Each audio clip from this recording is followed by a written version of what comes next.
Abusiafo aha Ghanatube so insema etwepum ewo yeman Ghana ni nyina onsa ebeka ewa hanti na matena CD no hu se makwakoboaboa insem ano ede aba abusiafo mepese insema yakoso ewo man Ghana beka kotie aba ye ba damatwa so ede amam. Now, the Minister for Transport, Joseph SUBCRIBE, has announced that government is reviewing existing laws to install solar systems in public buildings to charge electric vehicles. Answering questions about the implementation of the electric vehicles policy in Ghana, he stated that between 2024 and 2026, his ministry will collaborate with the Finance Ministry to address tax exemption concerns to ensure the policy is executed. He also revealed that efforts are ongoing to convert the Terminal 2 section at the Kotoka International Airport into a dual one to support the Terminal 3. The National Electronic Vehicle Policy outlines institutional arrangements for implementation, assigning the lead responsibility for promoting the installation of solar systems in public buildings to the Ministry of Energy and Green Transition, as well as the Ministry of Works and Housing and Water Resources. Mr. Speaker, the policy adopts a phased implementation approach, and according to the implementation roadmap, we have from 2024 to 2026 to promote the installation of solar systems in public buildings for charging electronic vehicles. The lead role is within the Ministry of Energy and Green Transition, but there's a collaboration between the Ministry of Transport and the Ministry of Energy and Green Transition, and some of the installations are being put in place by now. Even some will be commissioned soon.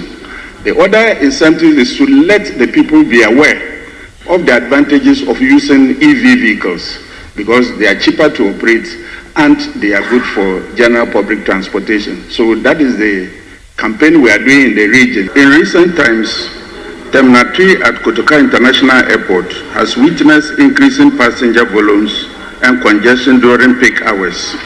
To address this, Ghana Airport Company Limited has developed a plan to convert Terminal 2 into a dual-purpose facility that can support Terminal 3 during peak times. Joseph SUBCRIBE is the Transport Minister. He will take us on to our very second break on this bulletin. When we return, we'll across the regions, spot checks as to what's happening there. Stay with us.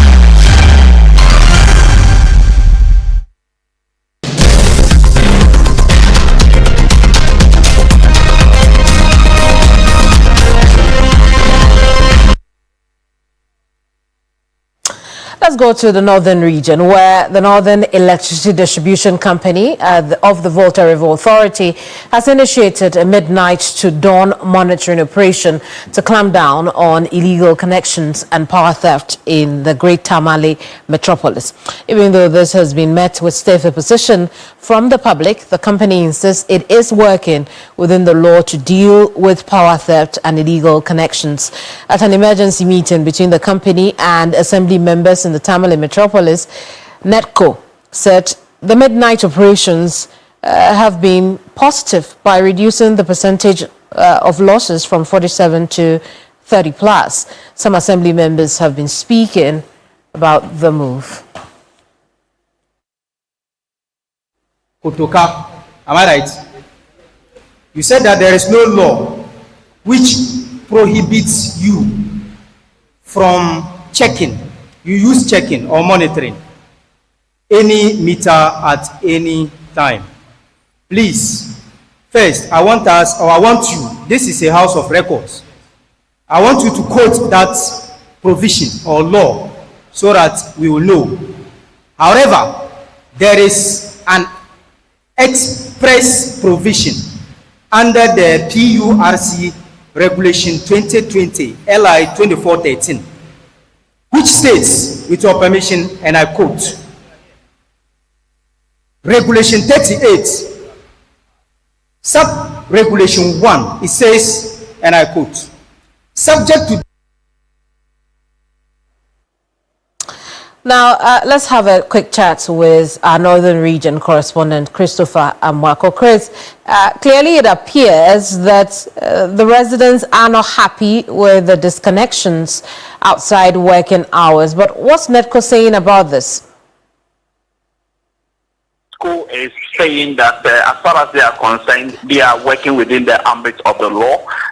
There is nothing that prevents them from undertaking that exercise midnight and dawn, and so they are going to continue with the exercise, be it as it may, that some residents are not happy that they have to do the needful so that they will also be able to curb the incidence of power theft in the region. Now, in the Tamale metropolis, according to NEDCO, the illegal connections, people do it in the night because they feel that NEDCO does not operate in the night. So during the day, they will remove the cables that they use to do the illegal connections, and at night, they will reconnect themselves. And so that is why NEDCO has taken that decision. Maxwell Kotoka has been speaking on behalf of NEDCO. Well, we'll hear that later. But in the meantime, how bad is the situation?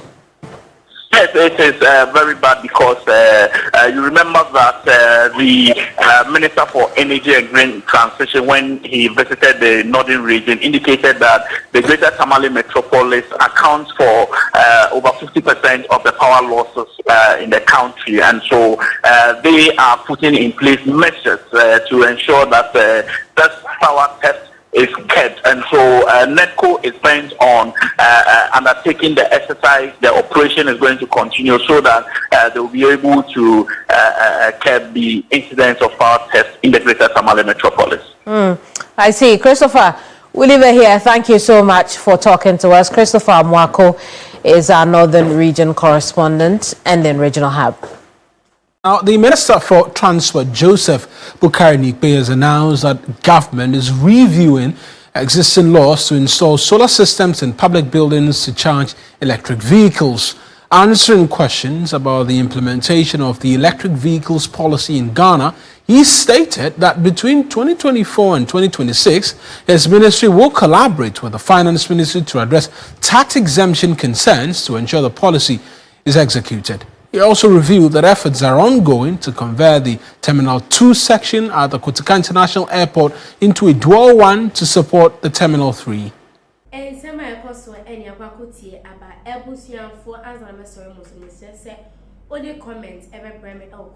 Comment section.